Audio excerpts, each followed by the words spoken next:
আমরা কুরবানি করি, এটি কোনো সামাজিক কাজ নয়, এটা মানুষের দেখানো কোনো কাজ নয়। এই কাজটা হচ্ছে আল্লাহ পাক রব্বুল আলামিন উনি করতে বলেছেন সেই কাজ। সকলে পড়েন আলহামদুলিল্লাহ। নামাজ আদায় করতে হবে, কে বলেছেন? সবাই বলেন। রোজা রাখতে হবে, এটা কে বলেছেন? কোরআন পড়তে হবে, এটা কে বলেছেন? ঠিক তদ্রূপ কুরবানি করতে হবে, কে বলেছেন? আল্লাহ পাক রব্বুল আলামিন বলেছেন। কুরবানি কখন করতে হবে? ঈদুল আযহার দিন এবং তার পরের 2 দিন, মোট 3 দিনেই কুরবানি করা যায়। আল্লাহ পাক রব্বুল আলামিন এই বিষয়ে কোরআনুল কারীমে বলেছেন, ফাসাল্লি লিরাব্বিকা ওয়ানহার, ফাসাল্লি লিরাব্বিকা ওয়ানহার। হে নবী, আপনি সালাত আদায় করেন আর কুরবানি করেন। কার জন্য করবেন? আল্লাহ পাক রব্বুল আলামিনের জন্য। লিরাব্বিকা, আপনার রবের জন্য, আপনার রবের খুশির জন্য নামাজ আদায় করবেন আর কুরবানি করবেন। ইন্না সলাতি ওয়া নুসুকি ওয়া মাহইয়ায়া ওয়া মামাতি লিল্লাহি রাব্বিল আলামিন। নিশ্চয় আমার নামাজ, আমার কুরবানি, আমার বেঁচে থাকা, আমার মরে যাওয়া লিল্লাহি রাব্বিল আলামিন, কেবলমাত্র সব কিছু একজনের জন্য। তিনি কে? আল্লাহ। এই জন্য বান্দা যখন কুরবানি করার জন্য প্রস্তুতি নেয়, আল্লাহ পাক রব্বুল আলামিন ওই বান্দাকে খুশি করার জন্য প্রস্তুতি নেয়। সুবহানাল্লাহ। বান্দা যখন কুরবানি করার জন্য প্রস্তুতি গ্রহণ করে, আল্লাহ পাক রব্বুল আলামিন তখন বান্দাকে খুশি করার জন্য প্রস্তুতি নেয়। বান্দা যখন কুরবানি করে, আল্লাহ পাক রব্বুল আলামিন বান্দাকে খুশি করে দেয়। বান্দা যখন ত্যাগ করে, আল্লাহ পাক রব্বুল আলামিন তখন রহমতের চাদর দিয়ে বান্দাকে ঢেকে ফেলে দেয়। এই পৃথিবীর ভিতরে যত কাজ আল্লাহ পাক রব্বুল আলামিন রেকর্ড করে কবুল করেছিলেন, তার মধ্যে অন্যতম শ্রেষ্ঠ একটি কাজ হচ্ছে কুরবানি। আল্লাহ পাক রব্বুল আলামিন এই পৃথিবীর ভিতরে আদম আলাইহিস সালাম থেকে এই পর্যন্ত যত নবী আর রাসূল প্রেরণ করেছেন, সবাইকে আল্লাহ পাক রব্বুল আলামিন কুরবানি করার জন্য বলেছিলেন। সবাইকে কুরবানি করো। কুরবানির মাধ্যমে কি হয়? আল্লাহ তাআলার কাছে পৌঁছানো যায়, আল্লাহ পাক রব্বুল আলামিনের কাছে প্রিয়জন হওয়া যায়, আল্লাহ তাআলার কাছে মাকবুল বান্দা হওয়া যায়, আল্লাহর পছন্দের জিনিসটা হাসিল করা যায়। সুবহানাল্লাহ। আল্লাহ পাক রব্বুল আলামিন কুরবানির কথা ইতিহাস বর্ণনা করতে গিয়ে এই পৃথিবীতে সর্বপ্রথম যারা কুরবানি করেছেন আর আল্লাহ পাক রব্বুল আলামিন যাদের কুরবানি কবুল করেছেন, তাদের ইতিহাস বর্ণনা করতে গিয়ে আল্লাহ পাক রব্বুল আলামিন কোরআনুল কারীমে বলেন, অতলু আলাইহিম নাবা আবনাই আদম বিল হক ইয ক্বাররাবা কুরবানান ফাতুকবিলা মিন আহাদিহিমা ওয়া লাম ইউতাকাব্বাল মিনাল আখার। কার কথা? অতলু আলাইহিম, নবী আপনি তেলাওয়াত করেন তাদের সামনে। তাদের সামনে মানে মক্কাবাসীর সামনে, মদিনাবাসীর সামনে, আপনার সাহাবীদের সামনে আর আপনার উম্মতের সামনে আপনি তেলাওয়াত করে শুনিয়ে দেন। ইয ক্বাররাবা কুরবানান, যখন তারা দুইজনে কুরবানি করার জন্য প্রস্তুতি নিল, যখন তারা দুজনেই কুরবানি করলো, ফাতুকবিলা মিন আহাদিহিমা, আল্লাহ পাক রব্বুল আলামিন ওই দুইজনের একজনের কুরবানি কবুল করলেন। ওয়ালাম ইউতাকাব্বাল মিনাল আখার, আর একজনের কুরবানি আল্লাহ পাক রব্বুল আলামিন কবুল করেন নাই। ক্বালা লা আকতুলান্নাকা, যার কুরবানি কবুল হইল না সে তখন বলল, আমি তোমাকে হত্যা করে ফেলব। অবশ্যই লা আকতুলান্না, দুটি তাকিদ আছে, লাম তাকিদ নুনে তাকিদ সাকিলা, মানে অবশ্যই অবশ্যই, কোনো সন্দেহ নাই, কেউ বাঁচাইতে পারবে না, আজকে তোমাকে আমি হত্যা করবই। কেন? আমার কুরবানিটা কেন কবুল হলো না?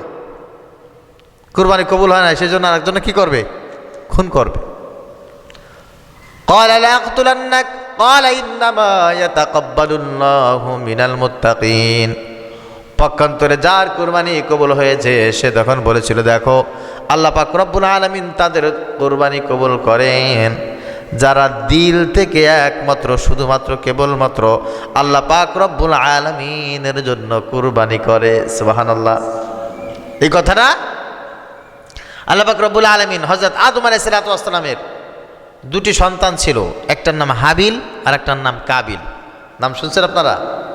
হ্যাঁ, হাবিল আর কাবিল দুই ভাই। তো হাবিল একটু বেশি ভালো ছিল, কাবিল একটু কম ভালো ছিল। তো আদম আলাইহিস সালামের পৃথিবীতে তো আর কোনো মানুষ নাই, আছে? আদম আছে আর হাওয়া আছে আলাইহিস সালাম, আর কেউ নাই পৃথিবীতে। আল্লাহ তাআলা আদম আলাইহিস সালামের সন্তান হাওয়া আলাইহিস সালামের ঔরসে দান করতেন। প্রত্যেকবার যখন ছেলে মেয়ে হতো তখন জোড়ায় জোড়ায় হতো, একসাথে একটা ছেলে হতো একটা মেয়ে হতো, একটা ছেলে একটা মেয়ে।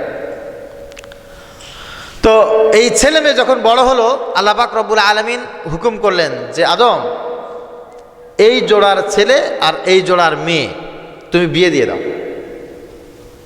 বিয়ে দেওয়ার ক্ষেত্রে যে দুইটা যমজ একসাথে হয়েছে ওরা একজন আরেকজনকে বিয়ে করতে পারবে না, বিয়ে দিতে হবে এই জোড়ার ছেলে এই জোড়ার মেয়ে, আর এই জোড়ার মেয়ে এই জোড়ার ছেলে, অল্টারনেটিভ করে কি করতে হবে?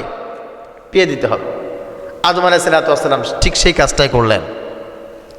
এখন হাবিল আর কাবিল দুইজনে দুই জোড়ায় পড়ে গেছে। হাবিলের ভাগে পড়েছে তার আর এক বোনকে বিয়ে করতে হবে, তার নাম আকলিমা, আর কাবিলের পড়েছে আর একজন।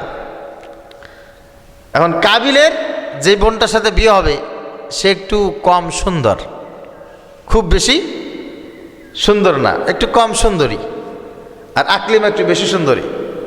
আর কাবিল বলতেছে না, আমি এই নিয়ম মানি না, আমি আকলিমাকে বিয়ে করব। কেন? আকলিমা আমার সাথে পৃথিবীতে আসছে এবং আকলিমা দেখতে খুব সুন্দরী, আমি আকলিমাকে বিয়ে করব, আমার আকলিমাকে পছন্দ। আদম আলাইহিস সালাম বলছে, না দেখো আল্লাহ পাক রব্বুল আলামিন যে নিয়ম করেছে, টুন টুন টুন টুন করে কেন? সমস্যা কি? আদম আলাইহিস সালাম তখন বলছে, দেখো আল্লাহ পাক রব্বুল আলামিন যে নিয়ম করেছেন এই জোড়ার ছেলে আর এই জোড়ার মেয়ে এভাবে বিয়ে দিতে হবে, আমার তো আসলে অল্টারনেটিভ কোনো কিছু বলার ভাষা নাই, কারণ আমি তো একজনের হুকুম পালন করব, তিনি কে? তখন কাবিল বলতেছে, আব্বা সব ঠিক আছে, কিন্তু আপনি এক কাজ করেন, আপনি একটু আল্লাহকে বলেন না।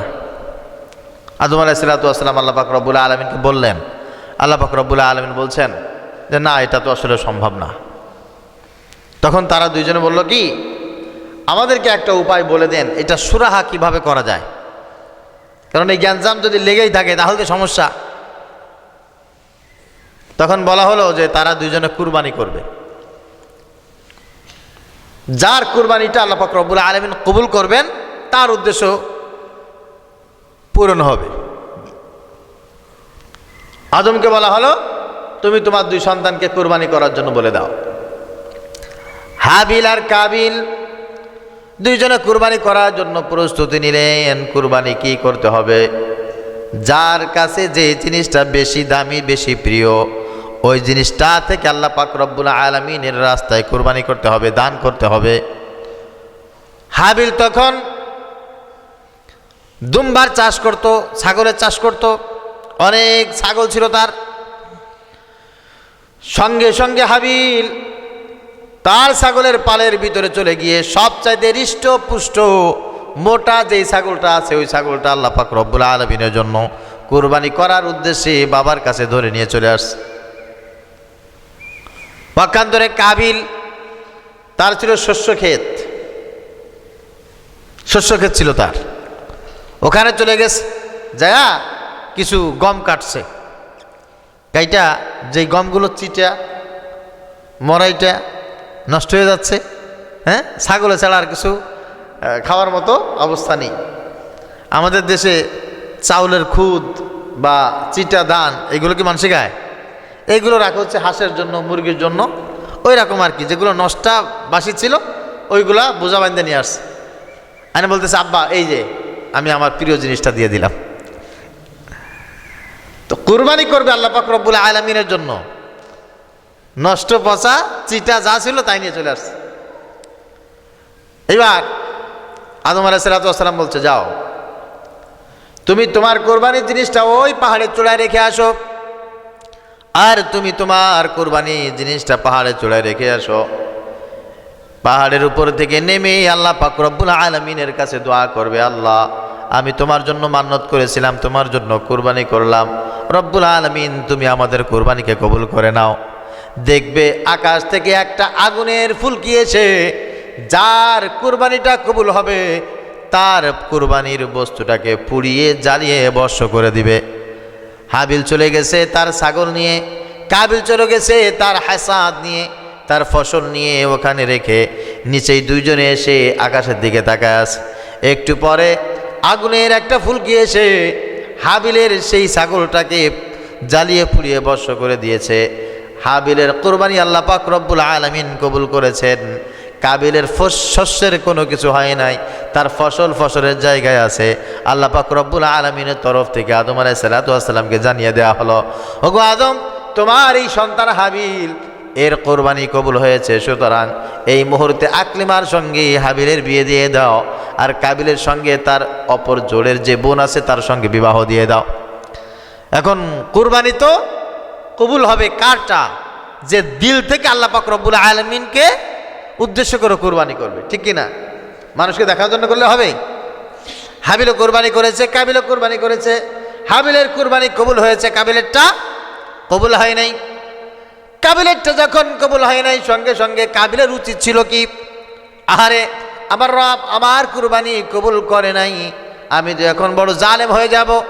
রুকু করা, সেজদা করা, আর আল্লাহ পাক রব্বুল আলামিনের কাছে তওবা করা, ক্ষমা চাওয়া, আল্লাহ ভুল করেছি মালিক, এখনো পর্যন্ত বুঝতে পারি নাই, আমার তওবা তুমি কবুল করে নাও, আল্লাহ তুমি আমার কুরবানিকে কবুল করে নাও, এটা বলা উচিত ছিল। কিন্তু কাবিল সেইটা না করে কাবিল হাবিলের দিকে আঙ্গুল তোলাইয়া বললেন, ক্বালা লা আকতুলান্নাক, ওরে হাবিল তুমি শুনে রাখো আমি তোমাকে মেরে ফেলবো, আমি তোমাকে হত্যা করব।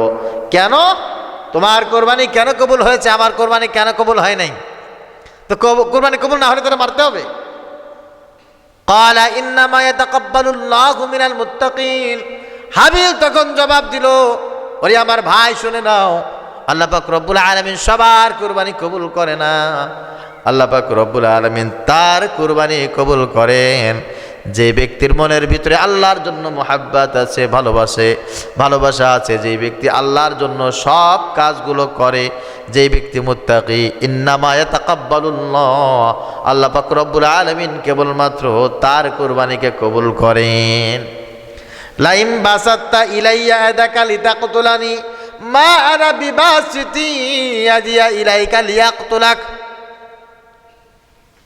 হাবিল বলতেছে, ভাই তোমার কোরবানি কবুল হয় নাই, আমার কোরবানি কবুল হয়েছে, এই জন্য যদি তুমি আমার দিকে হাত বাড়াও আর আমাকে হত্যা করো, মা আনা বিবাসিতি ইয়াদিয়া ইলাইকা লিয়াকতুলাক, তবে আমি কিন্তু তোমাকে হত্যা করার জন্য আমি হাত প্রসারিত করব না।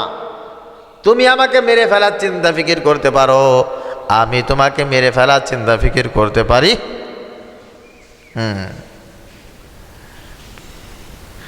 ইন্নী আখাফুল্লাহ রাব্বাল আলামিন, কেননা আমি একজনকে ভয় করি যিনি জগৎ সমূহের রব, আল্লাহ পাক রব্বুল আলামিন, যিনি তোমাকে সৃষ্টি করেছেন, আমাকে সৃষ্টি করেছেন, তোমাকে আমাকে কুরবানি করার জন্য বলেছেন, আমার কুরবানিটা কবুল করেছেন, তোমার কুরবানিটা কবুল করেন নাই। যেই মহান আল্লাহ পাক রব্বুল আলামিন, আমি তাকে ভয় করি, এই জন্য আমি তোমাকে মারার জন্য হাত প্রসারিত করব না, যদিও তুমি আমাকে মারার জন্য হাত প্রসারিত করো। ইন্নী উরিদু আন তাবুআ বিইসমি ওয়া ইসমিকা ফাতাকুনা মিন আসহাবিন নার, এর কারণটা হচ্ছে আমি চাই আন তাবুআ বিইসমি ওয়া ইসমিক ফাতাকুনা মিন আসহাবিন নার, তোমার পাপ আর আমার পাপ, তোমার অন্যায় আর আমার অন্যায় যদি একত্রিত হয়ে যায়, আমরা সকলে জাহান্নামে চলে যাব। আমরা জাহান্নামের অধিবাসী হয়ে যাব। আল্লাহর ওয়ার্ডার, আল্লাহ পাক রব্বুল আলামিনের হুকুম, আল্লাহ পাক রব্বুল আলামিনের সিদ্ধান্ত আমরা যদি মেনে না নিতে পারি, তুমিও জাহান্নামে যাবি, আমিও জাহান্নামে যাব। অবস্থাটা কি হবে? ওয়াযালিকা জাযাউয যালিমিন। আর যারা জালেম, আল্লাহর হুকুম মানে না, তাদের প্রতিদান তো এমন হয়ে থাকে। ফাতাওয়াত লাহু নাফসুহু কাতলা আখিহি ফাকাতালাহু ফাসবাহা মিনাল খাসিরিন। আল্লাহ পাক রব্বুল আলামিন বললেন, তখন হাবিল নিজের রাগকে সংবরণ করতে না পেরে তার ভাই হাবিলকে মেরে ফেলে দিল। একটা পাথর উঠায়া আস্তা করে মাথার উপরে মারছে, ভাই শেষ। এইবার কাবিল দেখতেছে আমার ভাইকে তো মেরে ফেলছে, ভাই আর নড়া চড়ে না, ভাই আর নড়ে চড়ে না। এই পৃথিবীতে মানুষ আসার পর সর্বপ্রথম মৃত্যু হলো একজন মানুষের। সর্বপ্রথম একজন খুনি হলো, একজন খুন হলো, আর পৃথিবীতে সর্বপ্রথম মানুষটা মৃত্যুবরণ করলো। এখন মানুষ মরে গেলে কি করতে হয় মানুষ এখনো পর্যন্ত জানে না। ওরে আগুন দিয়ে পোড়ায় ফেলতে হবে, না মাটির নিচে পুঁতে ফেলতে হবে, কবর দিতে হবে, না কি করতে হবে, কিছু এখনো মানুষ জানে না। সেই সিস্টেমই মানুষের ভিতরে আসে নাই। এখনও চিন্তা করতেছে, হায় হায়, আমি নাই রাগ করছিলাম, হিংসা করছিলাম, আমার ভাইয়ের উপরে রাগ করিয়া পাথর মারছে, আর ভাই তো মরে গেছে। এখন ভাইয়ের মাথা থেকে যে রক্ত বের হচ্ছে, ভাই যখন নড়াচড়া করে না, তখনও চিন্তা করতেছে, এবার আমি কি করব, এবার আমি কি করব, এবার আমি কি করব। ভাইয়ের লাশ সামনে নিয়ে কান্নাকাটি করতেছে, ছটফট করতেছে। একবার মনে মনে ভাবতেছে, বাবার কাছে দৌড়ে চলে যায়, আব্বা কাজ তো একটা করে ফেলাইছি, আব্বা কাজ তো হয়ে গেছে, কি বাইরে মারে ফেলাইছি। তো বাইরে যদি মাইরে ফেলাই দিছি, এটা আব্বারে কইলে আব্বা কি করবে? আব্বা তো আমাকে একেবারে সমান্তরালে সাইজ করে দেবে। না, আব্বার দ্বারা যাওয়া যাবে না, আব্বার দ্বারা যাবো না। কার কাছে যাব? আর কোনো ভাইয়ের কাছে যাই না, আর কোনো ভাইয়ের কাছেও যাওয়া যাবে না। কেন? অন্যান্য ভাইয়েরা আমাকে সবাই মিলে একত্রিত করে পিঠমুড়া দিয়ে বাইন্দা আমাকে অবস্থা এরকম করবে। বাবার কাছে যাবে না, ভাইয়ের কাছে যাবে না, এখানে বসে এখন চিন্তা ফিকির করতেছে কি করবে। লাশটা সামনে নিয়ে কান্না করতে করতে সন্ধ্যা হয়ে গেছে। আল্লাহ পাক রব্বুল আলামিন তখন বলছেন, ফাবাআসাল্লাহু গুরাবান ইয়াবহাসু ফিল আরদি লিউরিয়াহু কাইফা ইউয়ারি সাওআতা আখিহি ক্বালা ইয়া ওয়াইলাতা আ'জাজতু আন আকুনা মিছলা হাযাল গুরাব ফাউয়ারিয়া সাওআতা আখিহি। আল্লাহ পাক রব্বুল আলামিন বলছেন, হাবিল যখন তার মৃত্যুর পরে কাবিল ওখানে বসে অনেক টেনশন করে চিন্তা করতে করতে কোনোটা চিন্তা ফিকির করে পায় না কি করবে। আল্লাহ তাআলা বলেন, ফাবাআসাল্লাহু গুরাবা, তখন আমি আল্লাহ পাক রব্বুল আলামিন ওখানে দুটি কাক প্রেরণ করলাম। গুরাবুন মানে হচ্ছে কাক। ইয়াবহাসু ফিল আরদ, তারা জমিনে আসলো, এসে একটা আরেকটারে ঠুকানো শুরু করে দিল। কাবিল তখন তাকায় তাকায় দেখতেছে অসাড় হয়ে, যে ওই যে ওদিক থেকে দুটো কাক আসছে, কাক আইসা ওর সামনে বসছে, একটা কাক আর একটা ঠোকানো শুরু করে দিচ্ছে। ঠুকাইতে ঠুকাইতে লিউরিয়াহু কাইফা ইউয়ারি সাওয়াতা আখি, ঠিক যেভাবে একটু আগে কাবিল তার ভাইকে মেরে ফেলেছে, হত্যা করেছে, ওই একটা কাক আর একটা কাককে ঠোকরাইতে ঠোকরাইতে তাকেও মেরে ফেলে দিয়েছে।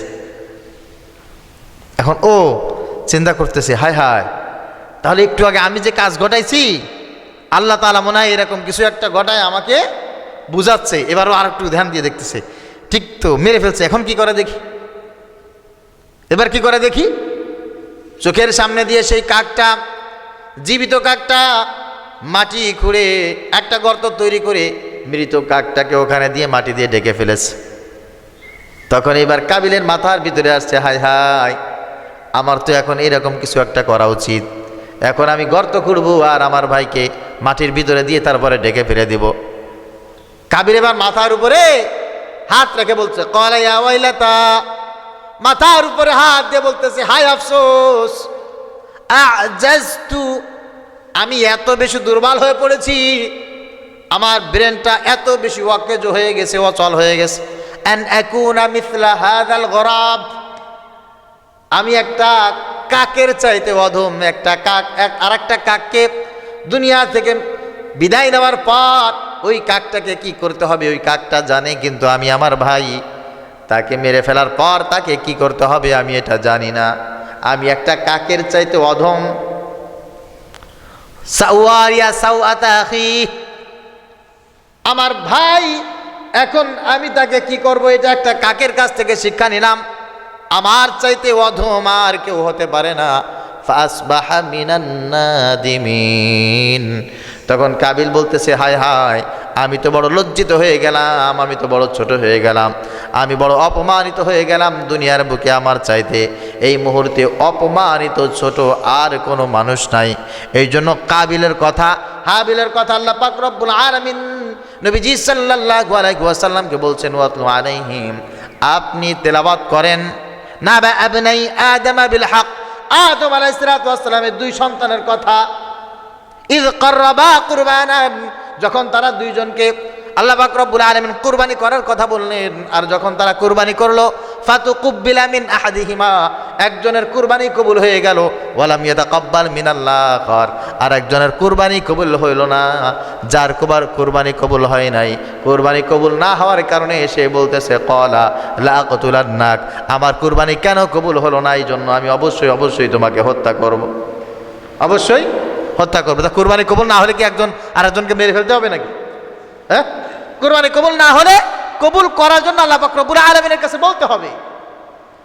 আর হাবিল তখন বলেছিল, না, ক্বালা ইন্নামা ইয়াতাকাব্বালুল্লাহু মিনাল মুত্তাকিন, কুরবানি সবারটা কবুল হবে না, সবার কুরবানি আল্লাহ পাক রব্বুল আলামিনের কাছ পর্যন্ত পৌঁছাবে না, শুধুমাত্র তাদের কুরবানি কবুল হবে যারা মুত্তাকি, মন থেকে দিল থেকে সব চাইতে ভালো জিনিসটা একমাত্র আল্লাহ পাক রব্বুল আলামিনের জন্য উৎসর্গ করবে, তাদের কোরবানিটাই কবুল হবে। এই জন্য নির্দিষ্ট একটা সময় আল্লাহ পাক রব্বুল আলামিন বান্দার কাছ থেকে কিছু জিনিস চান, কিছু জিনিস আল্লাহ চান। কেন চান? চান এই কারণে বান্দার মন পরীক্ষা করে। ছোট বাচ্চা চকলেট খাচ্ছে, আচার খাচ্ছে, এখনকার কত সুন্দর সুন্দর জিনিস আছে, মামা খায়, আছে না, চকো চকো খায়, চকোবিন খায়, ওইগুলো মানে বয়স্ক মানুষদেরকে জোর করে দিলেও খাবে না। চকো চকো খাবেন আপনি? না। তারপরে ছোট বাচ্চাদের হাতে নিজের পয়সা দিয়ে চকো চকো কিনে দেওয়ার পর বলতেছে, দাদু বাবা আমাকে একটু দেন, বাবাকে একটু দেন, দাদাকে একটু দেন। তখন বলে, না আমি দেবো না। যখন বলে দেবো না, তখনও চিন্তা করে, হায় হায়, টাকা পয়সা দিয়ে রাখি আমি তোমাকে লালন পালন করতেছি, আমার পয়সা দিয়ে কিনে দিছি, তুমি আমাকে আবার দিবা না। তখন বলছে, পাশে যে থাকে তখন সে বলে, না না দিতে হয়, দাদু চেয়েছে দাদুকে দাও, চাচু চেয়েছে চাচুকে একটু দাও, তখন একটু ফুটা দেয়। কি করে? একটু দেয়। এটার কারণ হচ্ছে, ও যদি সম্পূর্ণটা ধরেই দিয়ে দিত, ওকে আরও একটা কিনে দিত, ঠিক কি না? এবং পরবর্তীতে ওর সাথে দেখা হলে আরও একটা নিয়ে দেখা করতো। ছোট বাচ্চার মন বুঝার জন্য, খাবার জন্য না। আল্লাহ পাক রব্বুল আলামিন বলেন, লা ইয়ানালুল্লাহা লুহুমুহা ওয়ালা দিমাউহা ওয়ালাকিন ইয়ানালুহুত তাকওয়া মিনকুম, আমি আল্লাহ পাক রব্বুল আলামিন তোমাকে কুরবানি করার জন্য বলেছি। এই কুরবানির পশু কত মোটা এটা আমি দেখি না, এর গায়ে কি পরিমাণ গোশত আছে এটাও দেখি না, কি পরিমাণ রক্ত আছে এটাও আমি আল্লাহ তাআলা দেখি না।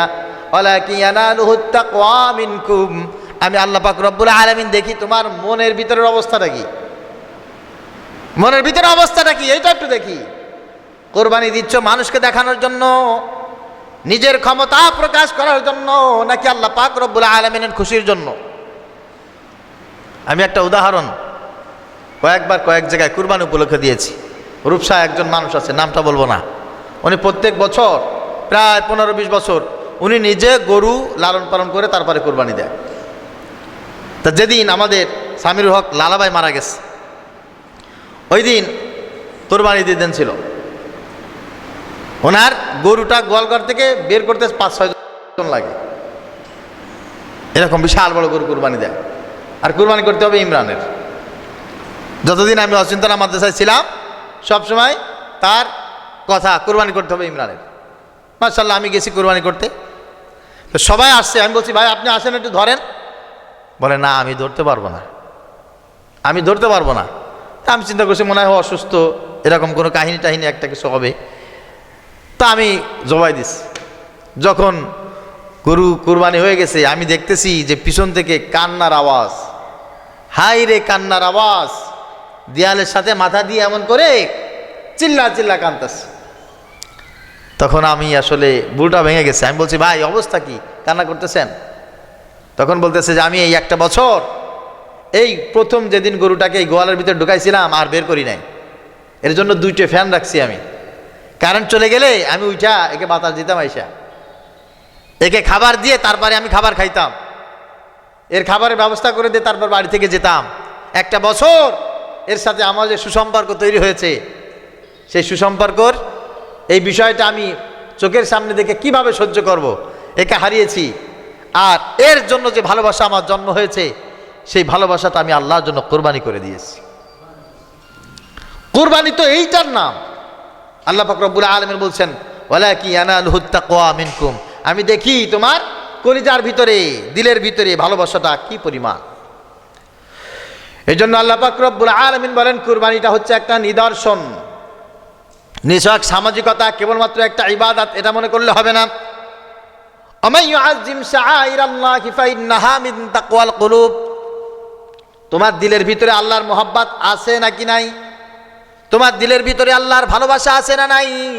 তুমি কি মুত্তাকি কি মুত্তাকি না? এইটার নিদর্শন হচ্ছে কুরবানি।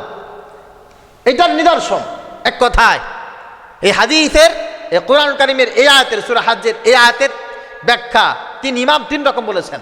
এক ইমাম তিনি বলতে চাচ্ছেন যে যে ব্যক্তি সামর্থ্য থাকার পরে কুরবানি করে না, সে আসলে মুত্তাকি না। মুত্তাকি না মানে হচ্ছে তার দিলের ভিতরে আল্লাহর মোহাব্বতও নাই, আল্লাহর ভয়ও নাই। তা যে ব্যক্তি তার দিলের ভিতরে আল্লাহর মোহাব্বত রাখে না, আল্লাহর ভয়ও রাখে না, সে কি মানুষ? ইমানদার তো দূরে থাক, মানুষের কাতারাই সে ব্যক্তি পড়ে না। এই জন্য কুরবানিটা হচ্ছে নিদর্শন, শায়ের, নেশন, আলাম, আলামত, একটা চিহ্ন। এই চিহ্নের মাধ্যমে বোঝা যায় সে ব্যক্তি আসলে মুত্তাকি কি মুত্তাকি নয়।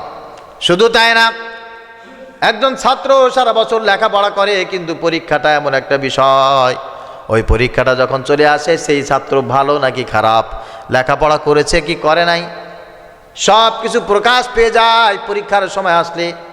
একজন ইমানদার, একজন মুসলমানের জন্য কুরবানি হচ্ছে তার জীবনের সবচাইতে বড় একটা পরীক্ষা, ইমতিহানুন কবীর, বিশাল বড় একটা এক্সাম। এইটার মাধ্যমে একজন মুমিন প্রকাশ পায় সে আসলে আল্লাহ পাক রব্বুল আলামিনের কাছে কেমন ইমানদার। ইব্রাহিম আলাইহিস সালাম স্বপ্ন দেখেছিলেন, লম্বা চড়া কাহিনী, ওই কাহিনীর দিকে আমি যেতে চাই না। ইব্রাহিম আলাইহিস সালাম ঘুমিয়েছেন, সকালবেলা উঠছেন, উঠে তার ছেলে 6 বছর বয়স, তার ছেলেকে ডাকছেন, আব্বু এদিকে আসেন। জি আব্বু বলেন। বলে ইন্নী আরা ফিল মানাম, একটু আগে আমি ঘুমিয়েছিলাম, আমি ঘুমের ভেতরে স্বপ্নে দেখলাম আন্নী আযবাহুক, আমি তোমাকে জবাই করতেছি, তুমি আমার তরবারির নিচেই বিসমিল্লাহি আল্লাহু আকবার বলে আমি তোমাকে জবাই করতেছি। আব্বু তোমার এই কথাটার উপরে কি মনে হয়? ইসমাইল আলাইহিস সালাম ছোট্ট বাচ্চা, মাত্র 6 বছর, কিন্তু উনি এতটুকু জানতেন যে আমার বাবা সাধারণ কোনো বাবা না, আমার বাবা একজন নবী। আমার বাবা যদি কোনো কিছু স্বপ্ন দেখে, কোনো নবীরা এটা স্বপ্ন দেখলে স্বপ্ন না, ওটা হচ্ছে ওহী। তার মানে আমি স্বপ্ন দেখলাম যে কুরবানি করছি, তার মানে আল্লাহ পাক রব্বুল আলামিন আদেশ করেছেন আমি যেন কুরবানি করি। ক্বালা ইয়া আবাতি ফাআল মা তু'মার, ছোট্ট বাচ্চা ইসমাইল সঙ্গে সঙ্গে জবাব দিয়েছেন, আব্বা রাতের বেলা আপনি যা স্বপ্ন দেখেছেন আমাকে জবাই করতেছেন, আমি এই স্বপ্ন বাস্তবায়ন করার জন্য রাজি আছি, আপনি এখনই প্রস্তুতি গ্রহণ করেন। সাতাজিদুনি ইনশাআল্লাহু মিনাস সাবিরিন, আমি আপনাকে ছুঁয়ে কথা দিলাম অবশ্যই অবশ্যই আমি ধৈর্যশীল ব্যক্তিদের অন্তর্ভুক্ত থাকব। আমি এক যারা পরিমাণ ধৈর্যচ্যুত হব না, অধৈর্য হব না, আমি পালিয়েও যাব না, গালিও দেব না। আপনি যা স্বপ্ন দেখেছেন আপনি ঠিক সেই জিনিসটাই করেন। পিতার জন্য একটা পরীক্ষা, সন্তানের জন্য একটা পরীক্ষা, পরিশেষে ইমানদারের জন্য একটা পরীক্ষা। এই পরীক্ষা যখন চলে আসে ইমানদার হয় অপমানিত হয়, তা না হলে সম্মানিত হয়। ইনদাল ইমতিহান, পরীক্ষা আসে এই কারণেই, আও ইউহান, কেউ অথবা কেউ অবশ্যই অবশ্যই অপমানিত হয়, আও ইউক্রিম, অথবা সম্মানিত হয়। কোরবানি আসে এই কারণে, ইমানদার কোরবানির মাধ্যমে হয় সম্মানিত হবে, তা না হলে অপমানিত হবে। যদি কারোর অ্যাবিলিটি একেবারেই না থাকে, আল্লাহ পাক রব্বুল আলামিনের কাছে কান্নাকাটি করে অন্তত পক্ষে সম্মানিত হওয়ার চেষ্টা করবে, ঠিক কিনা? আল্লাহ তাআলা বুঝার তৌফিক দান করুক, সকলে পড়ি আমিন। শুধু তাই না, আল্লাহ পাক রব্বুল আলামিন বলেন, এই কুরবানির মাধ্যমে আমি আল্লাহ তাআলা দুনিয়ায় যত অভাবী আছে, মিসকিন আছে, তাদের সাথে সুসম্পর্ক তৈরি করার জন্য একটা উত্তম সেতুবন্ধন বানিয়েছি। নবীজি সাল্লাল্লাহু আলাইহি ওয়াসাল্লামের সম্মানে আল্লাহ পাক রব্বুল আলামিনের কাছে তিনি দোয়া করেছিলেন। সেই কারণে আল্লাহ তাআলা আমাদেরকে ধ্বংস করেন না, আর আল্লাহ তাআলা আমাদের নিয়ামতগুলোকে ভস্য করেন না। কিন্তু আদম আলাইহিস সালাম থেকে শুরু করে মুহাম্মদুর রাসূলুল্লাহ সাল্লাল্লাহু আলাইহি ওয়াসাল্লাম পর্যন্ত যত জিনিস কুরবানি হতো, আর যেই কুরবানিগুলো আল্লাহ পাক রব্বুল আলামিন কবুল করতেন, সেই কুরবানিগুলো সব আগুন দিয়ে পুড়িয়ে ভস্য করে দেয়া হতো। কিন্তু আমরা এখন কুরবানি করি, আমাদের কুরবানি যদি কবুল হয় অথবা নাও হয়, আমাদের কুরবানির পশুটা আমাদের সামনে থেকে যায়। আমরা নিজেরা খেতে পারি, আত্মীয় স্বজনদেরকে দিতে পারি, অধীনস্থ গরিব মিসকিন যারা আছে তাদেরকে আমরা দিতে পারি। এইটার মাধ্যমে আল্লাহ পাক রব্বুল আলামিন আমাদের সম্প্রীতি অত্যন্ত মজবুত করেন, সম্প্রীতি ঠিক রাখেন। এই জন্য এটাকে আমরা এমনভাবে নিব যে আল্লাহ পাক রব্বুল আলামিনের হুকুম পালন করার মাধ্যমে দুনিয়ার সবার সাথে মহাব্বত তৈরি হবে এবং আল্লাহ তাআলার কাছে আমরা সবচেয়ে বেশি প্রিয় হতে পারবো। এর জন্যই কুরবানি আমাদের করতে হবে। সাওয়াবুন কুল্লু শারিহি, একটা মানুষ যদি কুরবানি করে এর জন্য কি পরিমাণ সওয়াব হতে পারে। নবীজি সাল্লাল্লাহু আলাইহি ওয়াসাল্লাম বলেন, মান কানা লাহু সাআতান ওয়া লাম ইয়াদহি ফালা ইয়াকরাবান্না মুসাল্লানা। যখন কোনো ব্যক্তি কুরবানির দিন কুরবানি করে আর এই কুরবানির মাধ্যমে আল্লাহ পাক রব্বুল আলামিনের নিকটবর্তী হয়ে যায় ওই ব্যক্তি, আর কোনো ব্যক্তি সামর্থ্য থাকার পরে যদি কুরবানি না করে, নবীজি বলেন ওই ব্যক্তি যেন ঈদগাহের কাছে ধারে কাছেও না যায়। আপনার যদি সামর্থ্য থাকে কুরবানি না দেন, ফালা ইয়াকরাবান্না মুসাল্লানা মা ওয়াজাদা সাআতান ওয়া লাম ইউদহি, সামর্থ্য আছে কুরবানি করার, কুরবানি করলো না, সে যেন একেবারে কুরবানির দিনে ঈদগাহের নিকটবর্তী না হয়। আর নবীজি সাল্লাল্লাহু আলাইহি সাল্লাম বলেছেন, যখন মানুষ কুরবানি দিয়ে দিবে ঈদের দিন, ওই কুরবানির পশুর গায়ে যতগুলি লোম আছে আল্লাহ পাক রব্বুল আলামিন সেই পরিমাণ লোম বরাবর নেকি ওই কুরবানি দাতার আমলনামায় দান করে দিবে। একটা ছাগল, একটা গরু, একটা অন্যান্য যে কোনো প্রাণী যেগুলো দিয়ে কুরবানি জায়েজ, এইগুলোর গায়ে কি পরিমাণ পশম হইতে পারে, কি পরিমাণ পশম, ওই কয়টা নেকি বা ওই পরিমাণ নেকি আল্লাহ তাআলা আপনাকে দান করবেন। এখন এটার আবার চরম সুন্দর একটা ব্যাখ্যা আছে যে এর দ্বারা কি পরিমাণ নেকি হতে পারে, আর একটা নেকি লম্বা চড়ায় ওজনে কি পরিমাণ হতে পারে। কুরআনুল কারীমের ভিতরে আল্লাহ পাক রব্বুল আলামিন এইটার ব্যাখ্যাও দান করেছেন, এইটার ব্যাখ্যাও দান করেছেন। সেটা কি? সেটা হচ্ছে কিয়ামতের ময়দানে নেকি কিন্তু গণনা করা হবে না, হিসাব করা হবে।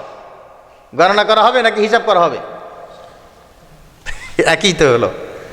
ওজন করা হবে, গণনাও করা হবে না, হিসাব করা হবে না, ওজন করা হবে। যত জায়গায় আমল নামার হিসাবের ব্যাপারে আসছে আল্লাহ পাক রব্বুল আলামিন সব জায়গায় বলছেন, ফামান সাকুলাত মাওয়াজিনু ওয়া মান খাফফাত মাওয়াজিনু, যার আমল নামা ভারী হবে তাকে জান্নাতে দেওয়া হবে, যার আমল নামা হালকা হবে তাকে জাহান্নামে দেওয়া হবে। তো একটা নেকির দাম সেই দিন এরকম থাকবে। আল্লাহ পাক রব্বুল আলামিন যদি কোনো ব্যক্তিকে মাফ করতে চান, ক্ষমা করতে চান, দয়া করতে চান, তার একটা নেকিকে আল্লাহ তাআলা গোটা জীবনের গুনাহের চাইতে বেশি ওজন বানায় দিবেন। সুবহানাল্লাহ। আর যাকে আল্লাহ তাআলা পছন্দ করবেন না, ক্ষমা করতে চাইবেন না, যে দাম্ভিক হয়ে যাবে, তার আমল নামায় অনেক নেকি থাকবে কিন্তু হালকা হয়ে যাবে। এখানে যারা আছেন আপনারা একজনে 1000 রাকাত নামাজ পড়েছেন, কবুল হয় নাই, আর একজনে 2 রাকাত নামাজ পড়েছেন, কবুল হয়েছে। লাভবান কে হয়েছে বলেন? যে 2 রাকাত নামাজ পড়েছে সে লাভবান হয়ে গেছে, যে 1000 রাকাত নামাজ পড়েছে সে লাভবান হয় না। এই জন্য কোরবানি করলে আন্তরিকতার সাথে আল্লাহর জন্য যদি কোনো ব্যক্তি একটা পশু জবাই করে, একটা ছাগল দিল, একটা গরু দিল, আমাদের দেশে এই তো একটা ভেড়া দিল, ওই লোম পরিমাণ সওয়াব, এক একটা লোমের বিনিময়ে যদি একটা সওয়াব হয়, আর আল্লাহ তাআলা যদি এটা কবুল করে নেন, ওই এক লোমের নেকি দিয়ে আল্লাহ তাআলা আপনাকে মাফ করে দিবেন। নবীজি সাল্লাল্লাহু আলাইহি ওয়াসাল্লাম বলেন, কিয়ামতের ময়দানে যারা দুনিয়ায় বসে কুরবানি করে এই কুরবানির পশুগুলো কথা বলবে। ইবনে হিব্বানের হাদিস, শুধু পশু কথা বলবে তা না, এই পশুর খুর কথা বলবে, এই পশুর পশমগুলো কথা বলবে, এই পশুর হাড্ডিগুলো কথা বলবে। আল্লাহ পাক রব্বুল আলামিনের কাছে সাক্ষী দেবে, আল্লাহ এই ব্যক্তি আমাকে তোমার জন্য কুরবানি করেছিল। হাড্ডিগুলো বলবে, আল্লাহ আমি এই পশুর সঙ্গে ছিলাম, এই ব্যক্তি আমার জন্য এটাকে বিসর্জন দিয়েছে, এই ব্যক্তি তোমাকে খুশি করার জন্য এই পশুটাকে কোরবানি করেছে। আল্লাহ এই ব্যক্তির জন্য আমরা তোমার কাছে সুপারিশ করছি, মালিক তুমি তাকে মাফ করে দাও। চমৎকার ভাবে নবীজি সাল্লাল্লাহু আলাইহি ওয়াসাল্লাম বলেন, ইন্নাহা লায়াতি ইয়াউমাল কিয়ামা বিকুরুনিহা ওয়া শাআরিহা ওয়া যুলাফিহা। কিয়ামতের ময়দানে এই বান্দা তার কুরবানির পশু যখন তার জন্য সুপারিশ করবে, আল্লাহ পাক রব্বুল আলামিন যদি কবুল করেন, ওই কুরবানির পশুর পিঠের উপরে আল্লাহ তাআলা তাকে বসায়া বলবে, যা জান্নাতে চলে যা, এই কুরবানির পশুর সুপারিশ আমি কবুল করেছি, এখন এইটাকে বাহন হিসাবে তোরকে জান্নাতে যাওয়ার জন্য ব্যবস্থা করে দিলাম। এ থেকে আমল করার জন্য আমাদের এখনই প্রতিজ্ঞা নেওয়া দরকার, এখনই প্রতিজ্ঞা করার দরকার যে আমি কুরবানি দেবই। কত মাসআলা এই সময়, ইতিমধ্যে আমি মনে হয় যে 15-20টা মাসআলার জবাব তো বিভিন্ন মানুষের কাছে দিয়েছি। হুজুর আমার একটু এই সমস্যা আছে, আমার একটু সেই সমস্যা আছে, আমি কি কুরবানি দিতে পারবো, আমার কি উপরে কি কুরবানি ওয়াজিব? মাসআলার কোনো শেষ নাই কুরবানি না দেওয়ার জন্য। আমি বলি কুরবানি না দেওয়ার জন্য অজুহাত, এটা ঠিক না, এটা ঠিক না। আপনি মোটামুটিভাবে 3 বেলা খেয়ে পরে বেঁচে আছেন, আপনি মোটামুটিভাবে খেয়ে পরে বেঁচে আছেন, মানুষ হিসাবে আপনি সামাজিক জীব হিসাবে সমাজ সামাজিকতা রক্ষা করার জন্য দোকানে আপনার কিছু ঋণ থাকতে পারে, আপনার পরিচিত কোনো মানুষের কাছে কিছু টাকা আপনার ঋণ থাকতে পারে, এই জন্য আপনি কুরবানি দিবেন না? এটা কোনো কথা হলো? কুরবানি দিতে কয় টাকা লাগে? একটা ছাগল 6,000 থেকে শুরু করে 50-60,000, 1 লাখ 2 লাখ পর্যন্ত একটা ছাগল পাওয়া যায়। তো 6,000 টাকা আপনি বাজেট করতে কি লাগবে আপনার? এক বছরে 6,000, 7,000, 10,000 টাকা আপনি আল্লাহ রাস্তায় কুরবানি করবেন। এর জন্য কে কয় টাকা ঋণ আছে, কয় টাকা পাবে, কোন দোকানদার কত পাবে, এত হিসাব আপনি করেন কেন? এত হিসাব করার দরকার কি? 50,000 টাকা ঋণ আছে, দরকারে আরো 50,000 টাকা ঋণ করবেন, আরো 5-7,000 টাকা ঋণ করবেন। আপনার তো ঋণ দেওয়ার মতো অ্যাবিলিটি আছে, প্রস্তুতি নেন আপনি কুরবানি করার জন্য। কুরবানি একটা বাড়ির ভিতরে অনেকে একা দেয়, এটা ঠিক নয়, ঠিক নয়। বাড়ির ভিতরে স্বাবলম্বী যারা আছে, যারা চাকরি করে, প্রত্যেকে কুরবানি করবে, প্রত্যেকে করবে। ছেলে করবে, মেয়ে করবে, মা করবে, বাবা করবে, প্রত্যেকের কিছু না কিছু ইনকাম আছে, সকলে মিলে কুরবানি করবে। বাড়ির ভিতরে সবাই মিলে একটা, কেন সবাই মিলে মরে গেলে কবর কি একটা হবে নাকি? খবরদার। আমার শায়েখ মুফতি নুরুল আলম সাহেব হুজুর দামাত বারকাতুহুল আলিয়া, উনি চমৎকার করে বলেন, এই জামানায় যার হাতে টাচ ফোন আছে তার উপরে কুরবানি ওয়াজিব। যার হাতে টাচ ফোন আছে তার কুরবানি দেওয়া ওয়াজিব, তার কুরবানি দেওয়া উচিত। দলিল হিসাবে তিনি বলেন, যাদের টাচ ফোন আছে মূলত এরা টাচ ফোন ছাড়া বাঁচে না। একটা টাচ ফোনের দাম কত বলেন? একবারে মিনিমাম প্রায় 10,000 টাকা। তার 10,000 টাকার ফোন স্টুডেন্টরা চালায় না। স্টুডেন্টরা যে ফোন চালায় তার সেই ফোনের দাম আমার চাইতে বেশি। আমার ছাত্ররা যে মোবাইল চালায় সেই মোবাইলের দাম আমার মোবাইলের চাইতে অনেক বেশি। আমার এক বন্ধু আছে, একটা ট্রাভেলসের মালিক, সে বলতেছে যে আমি আমার মোবাইলটা আসার দিয়ে ভেঙে ফেলে দিছি। আমি কারণ কি? বলে আমি মোবাইল চালাই, যে 12-14 হাজার টাকার একটা মোবাইল আমি চালাই, তো আমার ড্রাইভার আমাকে বলতেছে, স্যার আমি একটা মোবাইল কিনেছি, স্যার একটু দেখেন দি কেমন হয়েছে। তা আমি ওর মোবাইলটা দেখলাম, দেখে বলতেছি, এর কিরে ভাই কয় টাকা দিয়ে কিনছো? বলে 75,000 টাকা দিয়ে। মানে আমার ড্রাইভার 75,000 টাকা দিয়ে মোবাইল কিনছে, এই লজ্জায় আমি আমারটা জানলা দিয়ে ফেলে দিচ্ছি। তো বিষয়টা হচ্ছে কি, আমাদের ছেলে মেয়েদের ফোন বা আমাদের ছাত্রদের ফোন আমাদের চাইতে বেশি দামি। সত্যি কথা না মিথ্যে কথা? আমরা ব্যবহার করি প্রয়োজনে, ওরা কি প্রয়োজনে ব্যবহার করে না? ওরা ওদের খায় সাজার জন্য ব্যবহার করে। তো যার 20,000-30,000 টাকার একটা মোবাইল আছে, যদি এই মোবাইলটা কালকে চুরি হয়ে যায়, যতদিন আর একটা মোবাইল ওকে আপনি না কিনে দিবেন বা ও যতদিন আর একটা মোবাইলের ব্যবস্থা করতে না পারবে, ততদিন পর্যন্ত ও সব কিছু আপনার হারাম করে দেবে, ঠিক কি না? আর যার 30,000 টাকা একটা ফোন আছে, তার 2-4-5 হাজার টাকা মাসে এই ফোনের পিছনে খরচ আছে। এদের কুরবানি করা উচিত। কুরবানি করা উচিত যারা টাচ ফোন ব্যবহার করে। এই জন্য আমরা এখানে যারা আছি কুরবানির সময় আসলে দেখি যে সব এত খয়রাতি আমাদের দেশে, এটা তো বুঝতে পারি নাই। কুরবানি আসলে সব খয়রাতি হয়ে যায়। ইন্না লিল্লাহি ওয়া ইন্না ইলাইহি রাজিউন। খবরদার ভাই, আল্লাহর রাস্তায় আল্লাহর কাছে এই খয়রাতি এইভাবে কেউ সাজবেন না, এইভাবে কেউ সাজবেন না। যারা ভ্যান চালায় আমাদের এলাকায় প্রত্যেকের কুরবানি ওয়াজিব। যারা অটোবাইক চালায় প্রত্যেকে কুরবানি করবে। একটা ভ্যান চালক মাসে 20,000 টাকার উপরে ইনকাম করে, কি স্যার? একটা অটোবাইক চালক 20,000 টাকার উপরে ইনকাম করে, তার জন্য কুরবানি ওয়াজিব। আমাদের মাদ্রাসার একটা শিক্ষকের বেতন কত? 8,000, 10,000 টাকা, 12,000 টাকা। আমাদের শিক্ষকরা যদি কোরবানি করে তাদের জন্য কোরবানি করা উচিত না? যারা এলাকায় পরে খেতে কাজ করে, যারা এদের মাসে 15,000 টাকার বেশি ইনকাম আছে। আবার কিছু জমিদার কৃষক আছে, জমিদার কিষান আছে এলাকায়, সিজনালি কন্ট্রাক্টে কাজ করে। বলে দিই আর কি, অন্তত পক্ষে আমার তো বলার দায়িত্ব, আমল করবে কি না করবে তার ব্যাপার।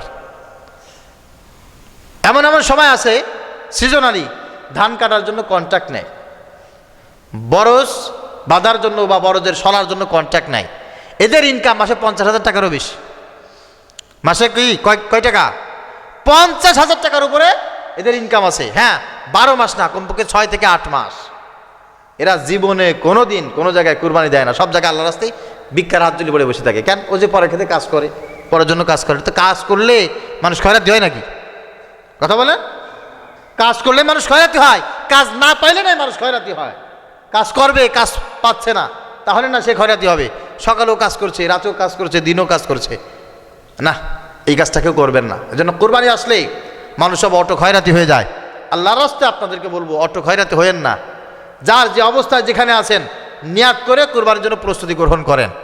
কোরবানির সময় আপনি তো এই জায়গায় বসে একটা কুরবানিও দিতে পারেন না। কুরবানির সময় আল্লাহ পাক রব্বুল আলামিন যে দামি দামি ইবাদত রাখছে, গোটা বিশ্বের মুসলমানদের ভিতর থেকে বাছাই করে করে আল্লাহ পাক রব্বুল আলামিন প্রভাবশালী ধনী মানুষদেরকে আল্লাহর ঘরে ডেকে নিয়ে বাইতুল্লাহর মেহমান করে, নবীজি সাল্লাল্লাহু আলাইহি সাল্লামের রওজার মেহমান করে, তারপরে আল্লাহ তাআলা তাদেরকে বলে, নে এইবার কুরবানি কর। সুবহানাল্লাহ। হাজী সাহেবরা কুরবানি করেন কোথায়? বাইতুল্লাহ বসে, সৌদি আরবে বসে, মক্কায় বসে কুরবানি করেন। এর ভাব গাম্ভীর্যতা হচ্ছে এরকম যে আপনাকে আমাকে কুরবানি দেওয়ার জন্য যদি ওইখানে যাওয়া লাগতো, অবস্থাটা কি হতো বলেন? কুরবানি দেওয়ার জন্য যদি সৌদি আরব যেতে হতো, মক্কায় যেতে হতো। মক্কার একেবারে নিকটবর্তী কাছে শেরশাহ বিন দাউদ, হজের সময় আমরা ওখানে ছিলাম কয়দিন। আরাফা, মুজদালিফা, মিনা, এই 3টা জায়গায় ওই শেরশাহ বিন দাউদ ওখান থেকে যাওয়া খুব সহজ। এজন্য একেবারে মক্কার ভিতরে বাইতুল্লাহর কাছাকাছি যাদের হোটেল হয়, প্রথম দিন একটু সুবিধা হলেও বাকি 3 দিন খুব কষ্ট হয় এদের। হজের 3 দিন খুব কষ্ট হয়, কারণ ওখান থেকে 3 দিন পাথর মারতে যেতে হয়, হেঁটে হেঁটে যাওয়া লাগে, আবার আসা লাগে, অনেক কষ্ট। আর পাথর মারার জন্য একটা নির্দিষ্ট সময় আছে, যে আপনার সূর্য যখন ঢলে যাবে পশ্চিমে, ঠিক সেই সময় থেকে সূর্য ডোবার আগ পর্যন্ত আপনাকে পাথর মারতে হবে। তো এই সময় ওই বাইতুল্লাহ থেকে হেঁটে এসে পাথর মারা খুব কঠিন। তো শেরশাহ বিন দাউদ ওখানে যারা থাকে, এই হোটেলগুলো শুধুমাত্র হজের মৌসুমে ওই 1 মাস চলে, আর চলে না। একটা হোটেল বাংলাদেশি টাকার মনে করেন 100 কোটি টাকা খরচ করে একটা হোটেল বানায় রাখছে। সারা বছরে ভাড়া কয় মাস? 1 মাসের জন্য ভাড়া, আর কোনো ভাড়া টাড়া নাই।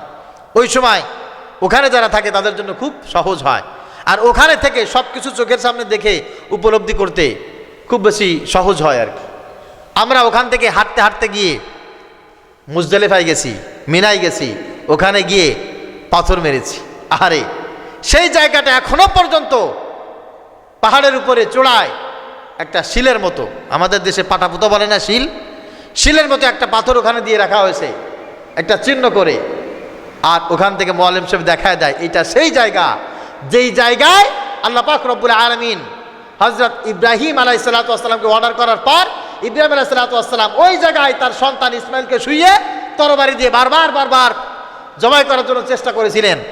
একবার চেষ্টা করতেছেন জবাই করার জন্য, কিরে জবাই হয় না কেন? ইব্রাহিম আলাইহিস সালাম চিন্তা করতেছে তরবারির থেকে ধার কমে গেল নাকি, পাশে একটা পাথর আছে, একটা কাঠ আছে, আঘাত করেছে, দ্বিখণ্ডিত হয়ে গেছে।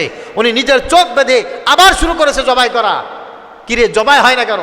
নিজ থেকে ইসমাইল বলতেছে, আব্বা এক কাজ করেন, আমি আপনার সন্তান তো, আমি চিত হয়ে শুয়ে থাকলে আপনি আমার গলার উপরে যখন ছুরি চালাবেন, আমার চোখের দিকে চোখ পড়ে গেলে আপনি তো আর আমাকে জবাই করতে পারবেন না।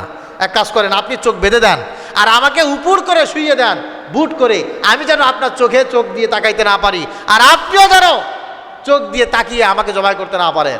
ইব্রাহিম আলাইহিস সালাম নিজের চোখ বাঁধলেন, ইসমাইল আলাইহিস সালাম তিনি শুয়ে পড়লেন উপর হয়ে, বুট হয়ে শুয়ে পড়লেন। এবার ইব্রাহিম আলাইহিস সালাম জবাই দিচ্ছেন। একটু পরে দেখে রক্তের বন্যা বয়ে গেছে। যখন রক্তের স্রোত বয়ে গেল, ইব্রাহিম আলাইহিস সালাম বলেন, আল্লাহু আকবার, আল্লাহু আকবার, লা ইলাহা ইল্লাল্লাহু, আল্লাহু আকবার, আল্লাহু আকবার, ওয়ালিল্লাহিল হামদ। ইসমাইল আলাইহিস সালাম ওখান থেকে নিচ থেকে উঠে আল্লাহ পাক রব্বুল আলামিন জিবরাইল আমিন তাকে উঠে দাঁড় করিয়েছেন। ইসমাইল আলাইহিস সালাম বলছেন, আল্লাহু আকবার, আল্লাহু আকবার, লা ইলাহা ইল্লাল্লাহু, আল্লাহু আকবার। আর পাশে জিবরাইল আমিন বলতেছে, ওয়ালিল্লাহিল হামদ, সুবহানাল্লাহ। আল্লাহ পাক রব্বুল আলামিন জান্নাত থেকে একটা দুম্বা এনে ইব্রাহিম আলাইহিস সালামের তরবারির নিচে দিয়ে তাকে দিয়ে কুরবানি সেই কমপ্লিট করলেন, আর ইসমাইল আলাইহিস সালামকে তাকে ফেরত দিলেন। অনেকগুলো পরীক্ষায় একসাথে উত্তীর্ণ হলেন হযরত ইব্রাহিম আলাইহিস সালাম, হযরত ইসমাইল আলাইহিস সালাম। এখনো পর্যন্ত নিদর্শন স্বরূপ সেই জায়গাটা রয়েছে। হাজিরা জায়গা যারা কুরবানি করে ওই জায়গাটার ভিতরে আশেপাশে থেকে তারা কুরবানি করে। আপনি তো আছেন বাংলাদেশে, এই কোনায় কোনায় আছেন আর কি।